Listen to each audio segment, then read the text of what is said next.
სრულად ჩამოიცეს ნიღაბი და გამოაჩინეს საკუთარი თავი.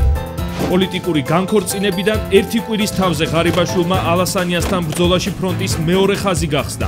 ავანტიურისტი, უჭკუო, ამბიციური, შეურაცხყოფელი ეპითეტები პოლიტიკის შესახებ ტელეგაკვეთილებმა ჩაანაცვლა. პოლიტიკა არ არის პოდიუმზე სიარული და პეკულცობა და გაბრანჯული საუბარი. გული მწყდება, რომ ესეთი განცხადებებით ქვეყნის პრემიერი აზიანებს საქართველოსაც. ირაკლი ალასანიას შემდეგ ირაკლი ღარიბაშვილის კრიტიკის ობიექტი მაია ფანჯიკიძე ხდება.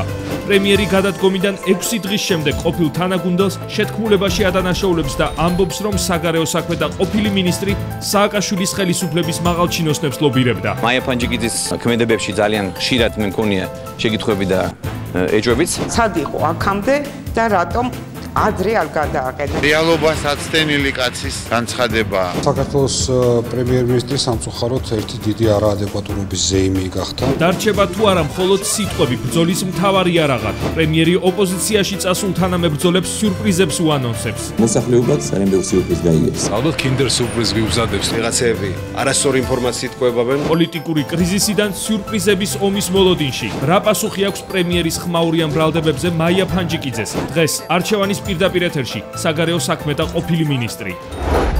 არა ანექსიას. პოლიტიკური პარტიები და სამოქალაქო სექტორი ერთი ლოზუნგის ქვეშ ერთიანდება.